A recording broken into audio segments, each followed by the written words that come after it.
tal? ¿Cómo están ustedes? Tengan muy buenas noches. Es una edición extra, la del día de hoy, que se va a extender entre las 22 y las 23 y tiene por objeto repasar este intenso y vertiginoso día político que hemos vivido. Podríamos decir que el momento culminante de hoy fue cuando Cristina Fernández de Kirchner en cadena nacional hizo un discurso que había generado mucha expectativa y que realmente fue muy duro. ¿Por qué? Porque era la primera vez que se iba a escuchar la palabra presidencial tras un miércoles que fue realmente negro para el oficialismo.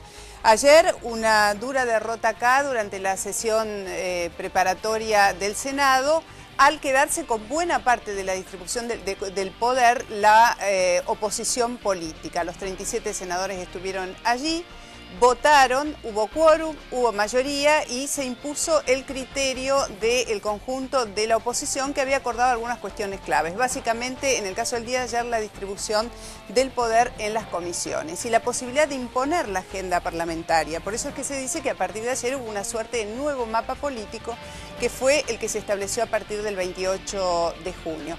Lo cierto es que este día político, el de hoy, obviamente el de ayer, en realidad remite al día lunes. El día lunes cuando Cristina, la presidenta, dejó inauguradas las sesiones ordinarias del Parlamento de la Nación y mientras hacía la presentación que es habitual de un presidente ante la Asamblea Legislativa, en el último tramo, derogó el decreto de necesidad y urgencia que se conoció con el número 2010 por entender la Presidenta que estaba en una situación de virtual congelamiento por las distintas interposiciones que había hecho la justicia. De hecho, estaba paralizada la ejecutividad de este decreto de necesidad y urgencia. Hizo este anuncio. Dijo también que había librado un decreto simple y un decreto de necesidad y urgencia que es el que ahora está en el centro de la cuestión, el 298. Mientras la Presidenta hacía esta presentación, Randazzo hizo del Tesoro.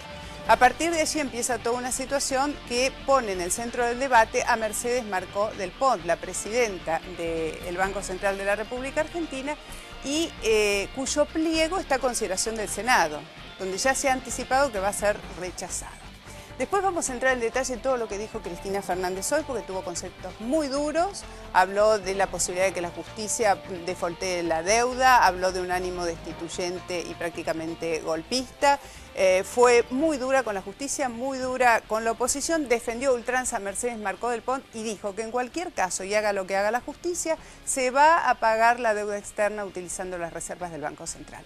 Hoy tuvimos la posibilidad de charlar de manera exclusiva con Mercedes Marcó del Pont. Va la nota completa. Bueno, está cayendo la tarde, un día larguísimo para Mercedes Marcó del Pont. ¿Qué va a hacer Mercedes la semana que viene? Bueno, yo aspiro, bueno, voy a seguir trabajando, sigo al frente del Banco Central. La semana que viene entiendo que se trataría mi tema en el Senado y realmente yo tengo optimismo respecto a lo que se va a decidir en el Pleno, ¿no? Pero si no hay acuerdo para el pliego... ¿Por qué todos me preguntan en el escenario y la hipótesis más negativa? Es lo que se está prácticamente acordado. No sé si está tan... No, lo de la comisión digamos, nos manejamos con lo que está diciendo la realidad, que el pliego no pasa el Senado.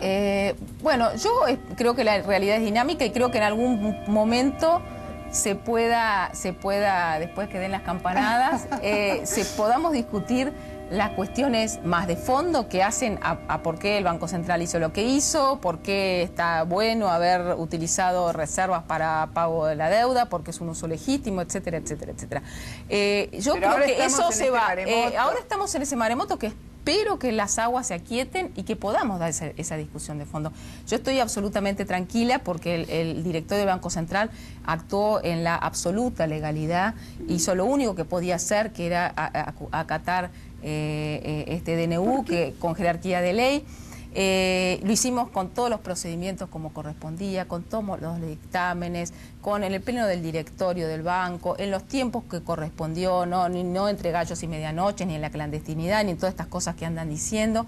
eso es lo importante. Creo que primero la tranquilidad mía y de todo el directorio que... Usted está absolutamente segura y tranquila que no contradijo al Código Penal, que no cometió un delito de índole penal al dar curso a un DNU en el mismo momento en que comenzaba a sesionar el Congreso. Tiene la absoluta seguridad. Absoluta seguridad. Es más, ¿en qué se basa esa seguridad? ¿Cuáles serían los ¿saben argumentos? lo que dice el dictamen del área directorio? Tenía que acatarlo. Dice, de no cumplirse el final, es pasible de una demanda penal por abuso de autoridad. Eso es lo que dicen los abogados del Banco Central, a los que entiendo usted consultó, pero claro. si yo tengo que dar curso a este DNU, ¿le preguntó a los abogados? Claro, hay un dictamen de todas las áreas legales, la de dictámenes, la de área jurídica, donde respaldan esta decisión que toma el directorio. Es más, hay un dictamen del anterior procurador del Tesoro que es muy interesante, que es que cuando fue el Fondo del Bicentenario y que lo que avaló la destitución también del expresidente Martín Redrado, donde él menciona que de no acatar el DNU se estaba incumpliendo con la propia Carta Orgánica del Banco Central, se estaba incumpliendo con la Ley de Ética del Funcionario Público y que además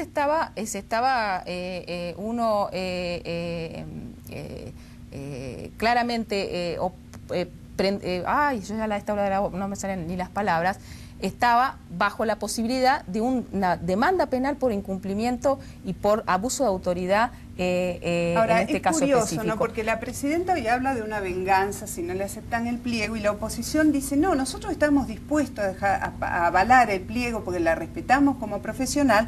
Lo que pasa es que ha incurrido en un delito, en una violación a nuestra ley penal al dar curso a un decreto de necesidad y urgencia cuando está la posibilidad de que sesione el Congreso y donde no hay una necesidad o urgencia que ameriten, donde no están las circunstancias de excepcionalidad para que el Congreso lo debata. Son dos cosas distintas. Una es el cuestionamiento a la emisión de un DNU funcionando el Congreso de la Nación. Hay que ser muy claro en eso. Ha ocurrido infinidad de veces, centenares de veces, que se emiten DNUs funcionando. Sin ir más lejos, a ver, el decreto que crea el programa para el ingreso universal a la niñez, ¿sí? Que fue en octubre, se lanzó estando sesionando el Congreso de la Nación. En este caso concreto, lo que es claro...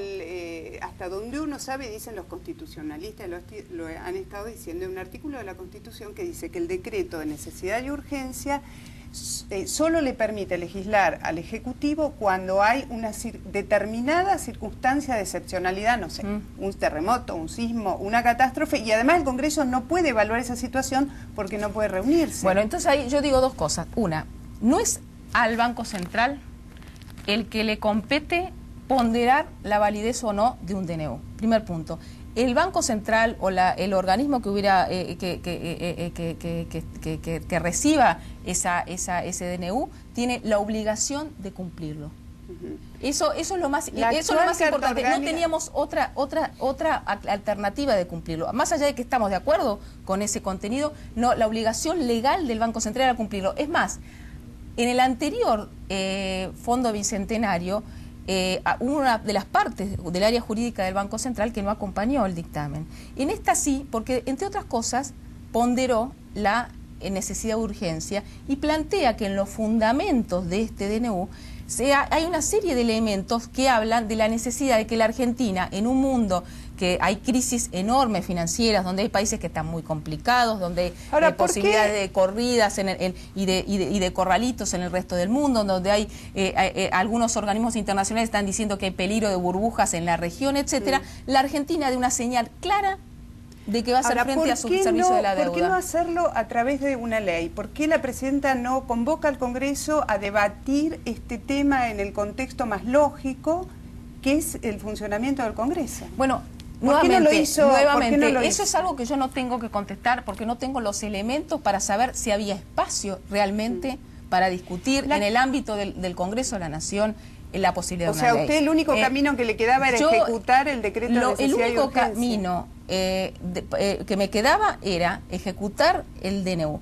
Si yo no hubiera estado de acuerdo con ese DNU, que es la otra discusión. Si yo no hubiera estado de acuerdo porque pensara que no es un buen uso de la reserva, tendría que haber renunciado. Eso es lo que dice la Carta Orgánica, que el presidente del Banco Central debe acatar lo que dispone, en este caso, el Poder Ejecutivo a través de un decreto de necesidad y urgencia, aun cuando esté funcionando el Congreso. ¿Es lo que dispone la Carta Orgánica hoy? La Carta Orgánica del Banco Central, en uno de los artículos de las responsabilidades de la Presidencia, dice que es la de velar por el cumplimiento de la Carta Orgánica y de todas las leyes nacionales.